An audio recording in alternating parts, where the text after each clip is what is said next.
The Art Biz Show is here to help artists like you find the path towards art success.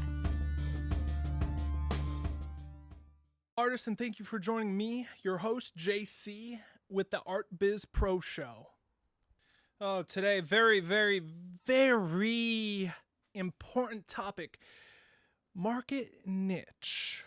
Who is your market niche? What is a market niche? And things you need, absolutely must consider when discovering and formulating your market niche. Okay, so think about it this way. There's the market. Think about the market as Amazon, right? And then there is subgroups within that market. There are, there's like the home decor section, there's the arts and crafts section. These are the subgroups.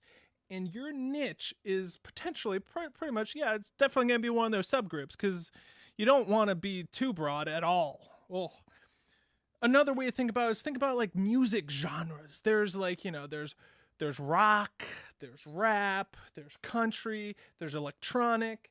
Well, okay, so consider the rock genre. Well, there's alternative rock, there's hard rock, there's classic rock.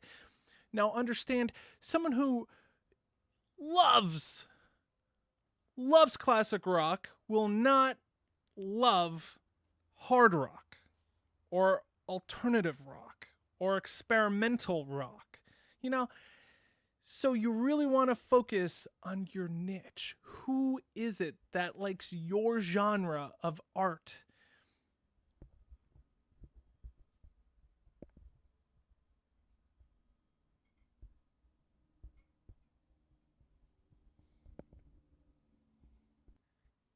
Your niche products, your niche art must feature and must understand the market needs, the price range, product quality, and the demographic that you plan on selling to impact, to inspire, to really bring to life, to fuel.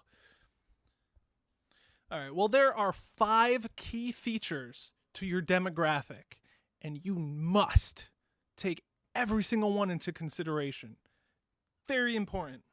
Number 1, their geographic location. This is their address, the climate they live in, the region of the world, their location.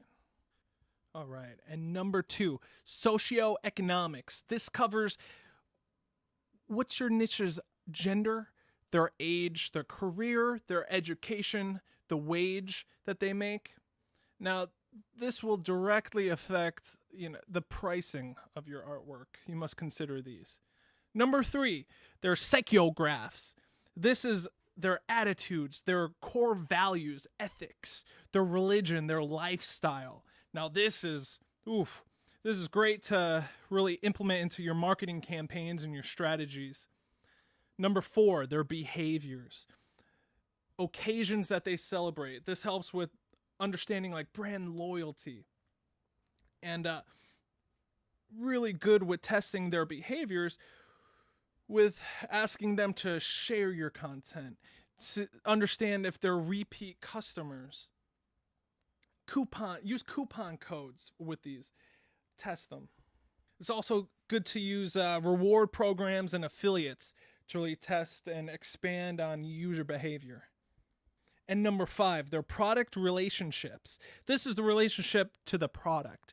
This is how your niche will engage and feel about your product. Really, any kind of emotional attachment that your niche will have to your art.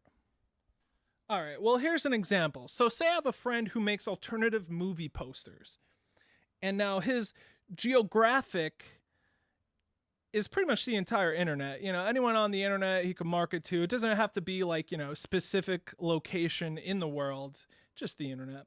And then the socioeconomics of his niche are, more male than female, pretty much between the ages of 20 to 40. They make about $20,000 to $50,000 a year on average. They probably have an associate's degree in technology or video gaming. And with that information, it's, they're probably looking to spend anywhere between $5 and $50 max on a movie poster. Now, given their behavior, so one only has so much wall space in an apartment or house, so they're more or less not gonna be a repeat customer. But what you can do is create some sort of loyalty program where if they get a friend to, buy a movie poster off you, then they get something in alignment with that. Whether it's a little like trinket, little, ornament, I don't know, something, figure it out. And then their product relation, if it's their favorite movie, everyone's got their own favorite movie. Personally, mine's The Dark Crystal, Jim Henson. Oh my God, I love it. Oh my God. Anyway, so do your research and maybe even offer discounts to people who participate in polls that you can host on social media to really understand it. Take it, let them inspire you. Let the market inspire you to design, to create. So say, for example, he hosts a poll on, I don't know, like Facebook, and he'll offer, say 10% off a new movie poster of the winner of the poll. The winner movie of the poll. All right, so as we dig a little deeper, let's look into the gender section of this. So understand the psychological differences here. It's very different products and demand very different, like for example, someone who wants a Brazilian blowout on their hair isn't gonna care about, short spiky hair gel. You must consider the lifestyles of your art, of your items. Also, when it comes to the age of your niche, for example, younger people may want something more hip and cool, some flashy colors, whereas the elderly want something more sophisticated, more dignified, more elegant. Whereas occupation and education, different income and education levels demand different products. Art investors may want originals at full price, whereas others may want inexpensive prints or something else because they can't really, to them, they don't notice the difference. Ooh. Another consideration of the socioeconomics of your niche is the family life cycle. And there's primarily 4 stages to one's family cycle based on their age, marital status, and children. Stage 1 is the newlyweds. Stage 2 is the full nesters, full family. Stage 3 is the empty nester. Kids are off to college, middle-aged parents. What are they doing? Are they full-time workers or stay-at-home? And then stage 4 is the lonely ones. Okay. These different stages demand different products. Next, as we dig deeper into the psychographic aspects of your niche, these focus deeply on the personality characteristics, lifestyles, and social class. One must research customer preferences, likes and dislikes, habits and hobbies, interests, and values within their socioeconomic groups. So, who do they surround themselves with? And how do they act with each other? You could also probably use their values and culture to pretty much predict their thinking and behaviors. Other things to really consider here are what's their fitness routines like? How willing are they to take risks?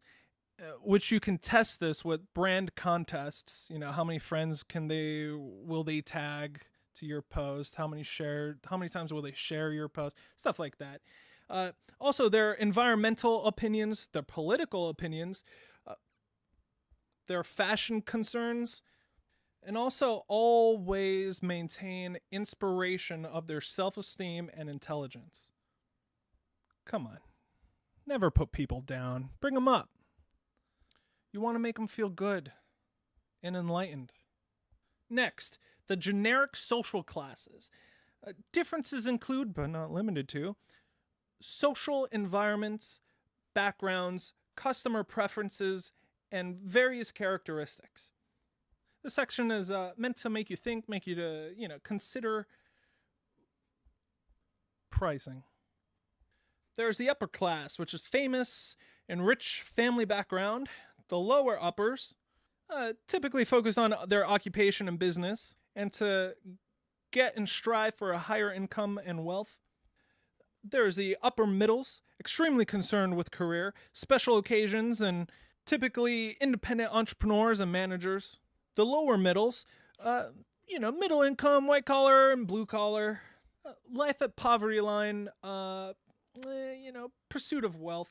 Then there's the lower lowers, often rely on long-term unemployment.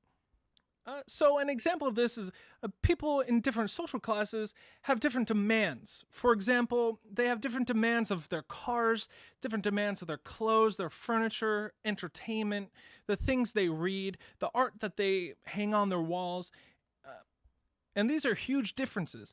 Whether an art collector prefers to shop at a gallery or shop at a retail store for mass manufactured goods.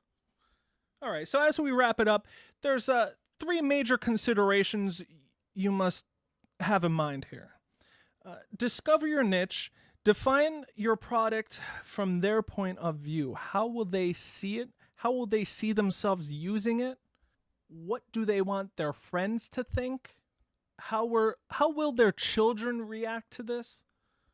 And essentially, what's their overall feeling about the piece? Number 2, who's your ideal and realistic customer? Define specifics on their geo, social, psyche, behavior, and product-related behaviors and feelings. 3, define exactly when they will buy. So, will they be buying your stuff on vacation, holidays? What month? What week? Do they shop at conventions? And should you be vending? Also, bonus points if you determine their buying strategy. What will they take into consideration when they see your art, your price, your offer? What is it going to take to get them to throw their money at you? All right, and to finish it up, here's an avalanche of tips. We'll be covering more of these tips in future episodes, so hang in there. Get passionate and involved about your art. Solve a problem, cover bare walls, and get sophisticated if you want. Utilize technology, find analytics, and do that research. Study your demographic and niche. Find what they are sharing online, where, and why. Search for keywords and hashtags. Don't forget Google AdWords keyword tool. It's there to help you. Who are the influencers in your niche? Consider them. Make a list of them. See how they're engaging with your demographic and how you might be able to team up with them to kind of get some growth hacking going. And lastly, always, always, always study industry trends. Learn it. Figure it out. Be in tune with them. Thank you for joining us on the ArtBiz Show. Learn more at artbizshow.com. That is ArtBizShow.com. ArtBizShow.com. See the show notes for more helpful info. Check out our other episodes and please share this with those who need it most. Subscribe for future episodes. Follow us on Twitter at ArtBizShow, Instagram at ArtBizShow, and Facebook at ArtBizPro. Support will help us to help artist communities. You can support us at www.patreon.com/ArtBizPro. No donation is too small or large.